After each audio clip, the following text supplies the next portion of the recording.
It's Christmas Eve, all who believe Santa is here, but once a year, all girls and boys dream of new toys. Hey everybody, it's Dr. Giggles from SFNEOnline, and of course your host of The Grow Show and the upcoming Hauntapalooza podcast. In this video, we're going to be talking about Fright Kingdom, A Fright Before Christmas.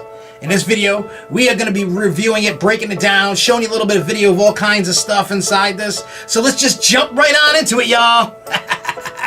Now, what I want to talk about is, like from the beginning and going through, and then final thoughts about Fright Kingdom. When you pull up, like you remember before when I told you that it's like a creepy way to find a haunted attraction. It's not very well lit, and you could possibly pass it if you're not paying attention. And then when you pull in, you see the weird marquee sign that says haunted house, pointing in the direction of that way to go. And when you pull up, that's when it really starts kicking off. You can see the facade, and it's all decked out for Christmas, and there's Christmas lights, and then there's characters outside. And the theme to A Fright Before Christmas is really Krampus and all the different elements that come with it. And so as you know, we got there before it opened, so we went inside, we went into the the holding area where you would either purchase a ticket, or if you had a VIP ticket, an online ticket, you would go in this other line. So while we're waiting before they even open the ticket booths, they have the characters walking around, walking through the queue, interacting with everybody. They're also, they even had like Christmas carolers singing their twisted tales instead of just the normal ones. Back, so it's Krampus, big old horns up on his head. He'll be scared before you're dead. He's got a cage made just for you. Didn't get the lock till you turn blue. Which I think was a nice touch. The other thing that I really enjoyed was someone getting up on top of something and getting everybody amped up as they were opening up, the booths.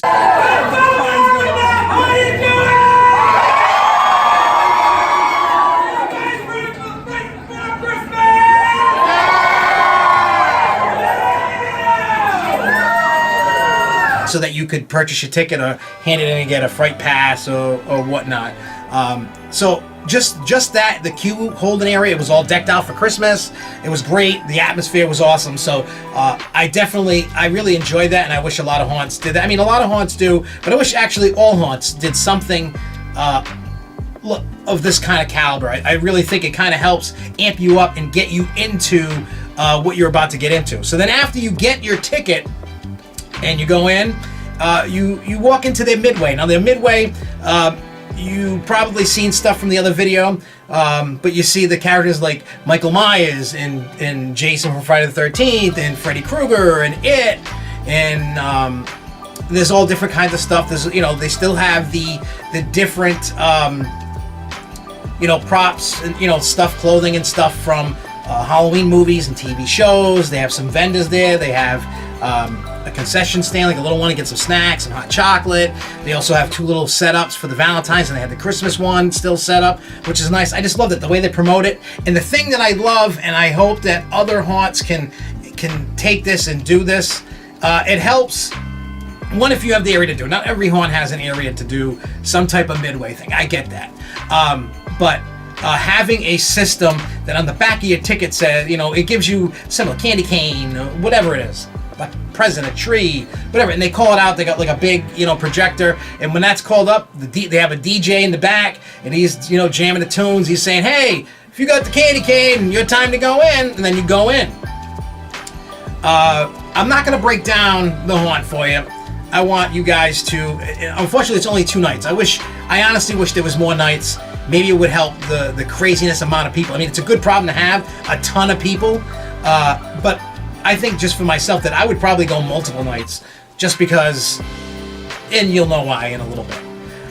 But with that being said, once you go in, now you're in this queue line. Now it's part of the queue line that you see. If you've been there, you see when you're going in a certain area, you've seen it. But now, while it technically still keeps the Halloween presence of what it is, but then they just throw awesome Christmas stuff on it. But here's the problem. It doesn't look tacky. It doesn't look stupid. It just blows my mind, the attention to details. And not only that, the costumes and the characters that are all throughout, either the holding area with the queue line, the midway, and the haunt, the costumes are on point. The attention to detail for every little element that they do is on point. That's a very rare thing. Usually just people just slap things together and they just try to scare you, and it's not always thematic, and it's not always like top-notch kind of facades and different, decor and all that. Like, they definitely like hit that on the nail, and they do a great job. Now, inside that queue, you would see the carolers, because the carolers were out there before it opened. Now they're back in this like queue area inside. That's like, we saw snow falling down in this queue area. It was just amazing. You can see all the Christmas decorations. It's weird. It's like, you would think that like if somebody was just throwing Christmas on top of their Halloween stuff, that it would look tacky and stupid. But it all fit. It wasn't one of these things where it was just put to Christmas to put Christmas. It wasn't that at all, and it actually just flowed, and it was fluid, and it was perfect, and it was awesome. It was just something like, it had us all in like, oh my God, we were like amazed at it. Now, beyond that, when you go through the haunt, I'm not going to give it to you, give it away. The only thing I will say is missing one area, the first area that is during Halloween, and it's kind of a bummer that they did it. I get why they did it, in my own thinking, like, you know what I mean, like, maybe that area just isn't really meant for Christmas and what they're trying to do, or maybe they just ran out of time, or maybe they didn't want to decorate. They just were like, the hell with it. We'll leave this alone, and we'll just have this. I don't know what the thinking is. I didn't talk to anybody, so I don't know. That's a future topic for another discussion for another time. We're working with the haunt to do interviews and behind the scenes stuff, so that's for the future. That's not for right now. But anyway, back to the review of this thing. I gotta say, like, all the actors, they do a great job. Again, you guys hear me about these reviews saying, I hate lazy actors. I hate when they just stand there or they don't do anything. Every actor on point. Like, I couldn't like be picking out actors, because they were all like top notch, next level. Like, they were all into it, and there's nobody that was horrible, and there was everybody that was awesome. Like, that's very rare in a haunt. Like, everybody's on point all the time, and just doing it. And we went through it, and it was great. And we were supposed to do it behind the scenes. It was just busy, and it couldn't happen. So we went through again. Now, here's the thing that was weird. When we went through again, it was much busier, because we went like right away in the beginning, and it wasn't as busy. And as the night went on, there was.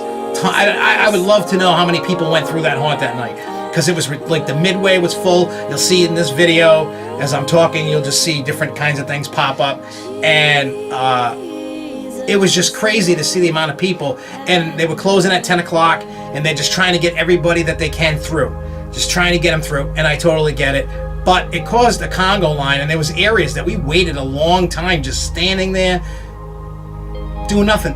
But I have to say, even though that we went through, we got the scares, and we had a great time, even with the Congo line, and you all know I hate Congo lines, we still had a good time, because it was like a different type of haunt, a different kind of experience in a Congo line.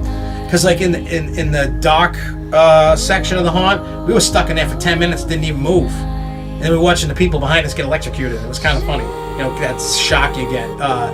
But I mean, you were able to pay attention more to the detail to it. It was like kind of like a museum tour. It was just a Congo line, and it's kind of like a catch-22. You can't always please everybody. You can't always fight that, especially on a busy night.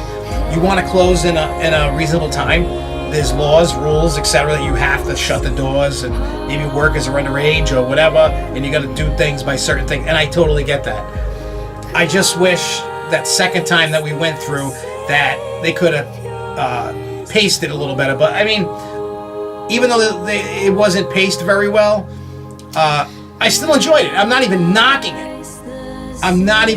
it, because it's such a phenomenal haunt that even in a Congo line, when it's crazy busy, that it's still awesome. They were still that you didn't get all the scares that you did when it wasn't as busy, but you still got scares out of it, because the good indicator is, can you get Jessica? Can you still get her even in the conga line? And they did. So that's still like kudos to them, even, you know, dealing with a huge crowd that was like ridiculously insane for a haunt of that kind of like, it's an indoor haunt and it's not outdoors, thank God, because it was freezing. And what they did, I applaud them, because even though there was still huge lines going through and there was bumper to bumper traffic, they still scared people. It was still entertaining. It was still fun. That's very hard to do. Very hard to do. So I am going to give, I'm going to rate this haunt a 4 out of 5 zombie heads. And the only reason why I didn't get the 5 was because of the Congo line. If they didn't have the Congo line, this baby would have had a 5 out of 5. And I mean, they nail everything. Besides that Congo line issue, they nail it all. Like, if you've never been, go. Even if there's a Congo line, you just go and enjoy it. Take it in, take it for what it's worth. You're still gonna get scares. The costumes, the acting, the attention to detail is still amazing. Like, blows my mind. Like, it blows my mind, like, even in a Congo line, that it was still good. Like, I was still amped up, still excited, had already seen it, and was still thrilled and wanted to go through it again. Like, that's how crazy this place is. Like, you don't realize, like, I get it, it's out in New Hampshire and you're looking for something. It's worth the flight, the drive, wherever you're coming from, to go to this place. Whether it's Halloween, it's Christmas, they got a Valentine's haunt coming up, and that is only one night, so expect like long lines, craziness, possible Congo line, but I still think it's still going to be awesome regardless. Like, I still think it's going to be like pure fire, pure pandemonium, like it was for Christmas. And I honestly suggest to everybody out there, if you can go, like, you got nothing to do, whatever nights they have for next, just go.